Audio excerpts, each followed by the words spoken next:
It's now about 7 days to the D-Day, 15 hours, 59 minutes, and the seconds are counting. The high stakes haven't changed, and the candidates are battle ready to take hold of the prize when the results are announced. For those who have attempted to predict the outcome, the parameters appear to have become unstable. Good evening and welcome to the program. I am Neota Egbe. While the electioneering was going on, tensions built. Add a few inciting comments, and what do you get? The stoked fire. So while the would-be voters continue the search for their permanent voter cards, the politicians are having meetings with their supporters, with the electoral umpire, and with the security operatives. Now, the last set of meetings most often ended with peace deals. So, peace accords signed across the country and put under the belt, but it appears they have been dumped as the hate speeches continue. Meanwhile, the electorate sought to hear plans and strategies of how the politicians want to achieve the mouthed promises. Now, don't sway from the thought, because a few days ago, a petition was sent to the International Criminal Court against the wife of the PDP presidential candidate. That will not be ICC's first foray into Nigeria. That's if the prosecutors follow through with that petition. The ICC has been looking into possible war crimes in Nigeria since 2010. There are those, however, who believe it will not be keen to take on another politician after being forced to drop the charges related to the 2007 electoral violence against Kenyan President Uhuru Kenyatta in December. Now, African critics of the ICC suggest that there are biases in the selection of countries and cases followed up by the court. Supporters of the ICC, on the other hand, argue that it is in Africa that crimes against humanity have been most prevalent and where systems of justice are weak. But in the course of the show, some of our correspondents, Tokwe Kuteyi in Imo State and Dobra in Bayelsa State, will join us to bring us up to speed on what is going on where they are. For you at home, our social media platforms are available for you to air your views on the program. You can tweet at us using the hashtag Nigeria2015. Please use the Twitter handle on your screen at Channels TV and at Neota Egbe. But if you have comments or questions that are longer than 140 characters, do send us an email, nigeria2015@channelstv.com. You can also send us pictures through our Eyewitness platform. This is how you do that. Download the Channels TV app for Android, iOS, and Windows phones. Tap to show the Eyewitness menu and follow the instructions so you can share. Now, joining us tonight for the show, via Skype from our Abuja studio, Victor Kwon, the PDP National Legal Advisor. And then in our studio is Tokumbo Odutola, a member of the All Progressives Congress.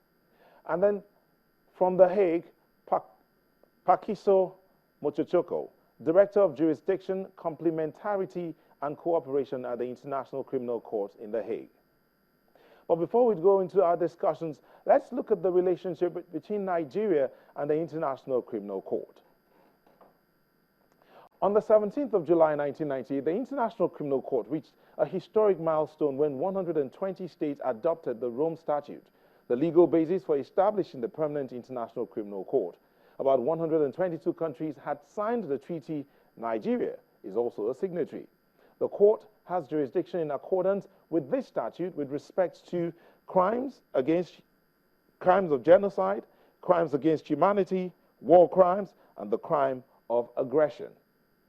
The ICC is an independent international organization and is not part of the United Nations system. Its seat is in The Hague in the Netherlands. So far, 22 cases in 9 situations have been brought before the International Criminal Court. 8 countries are in this category, all of them sub-Saharan African nations. You see that Central African Republic, Kenya, Libya, Cote d'Ivoire, Mali, Uganda, Democratic Republic of Congo, Darfur, and Sudan. Nigeria falls under the preliminary categories, examinations categories, which are made up of Afghanistan, Colombia, Georgia, Guinea, Honduras, Iraq, Nigeria, Ukraine, and Palestine. Nigeria deposited its instrument of ratification to the Rome Statute on the 27th of September 2001. The ICC therefore has jurisdiction over the Rome Statute crimes committed on the territory of Nigeria or by its nationals from July the 1st, 2002 onwards. So up to and including the 1st of June 2013, the office has received 65 articles, 15 communications in relation to the situation in Nigeria, out of which 26 were manifestly outside the jurisdiction of the court. 5 were found to warrant further analysis, and 28 communications were included in the preliminary examination. Now, the preliminary examination of the situation in Nigeria was made public on the 18th of November 2010. On the 2nd of February, the prosecutors of the ICC, in a statement on the elections in Nigeria, said, and I quote, "Experience has shown that the electoral competition, when gone astray, can give rise to violent and, in the worst-case scenario, even trigger the commission of mass crimes that shock the conscience of humanity.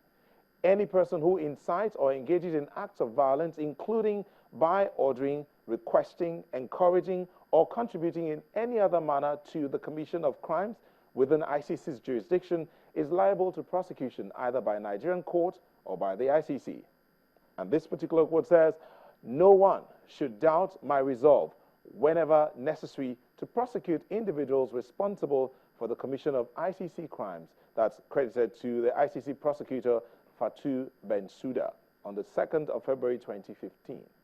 Now, between the 3rd and the 5th of February, the Office of the Prosecutor visited the country, and on the 16th of March, the prosecutor of the ICC, in another statement, reiterated her call to Nigerian politicians to refrain from violence. In January, a non-governmental group, the Northern Coalition for Democracy and Justice, said it had commenced moves to file a case against the presidential candidate of the All Progressives Congress, General Muhammadu Buhari, over the 2011 post-election violence. According to the group, the complaint is a follow-up to the earlier one submitted by NCDJ to the ICC in May 2011. All of this paints a picture of a dire situation, as some will say, in Nigeria. Would the ICC take up the cases that are being pushed towards it by Nigerians against some politicians in Nigeria? Is this the situation that we should be in? Is there any reason for this?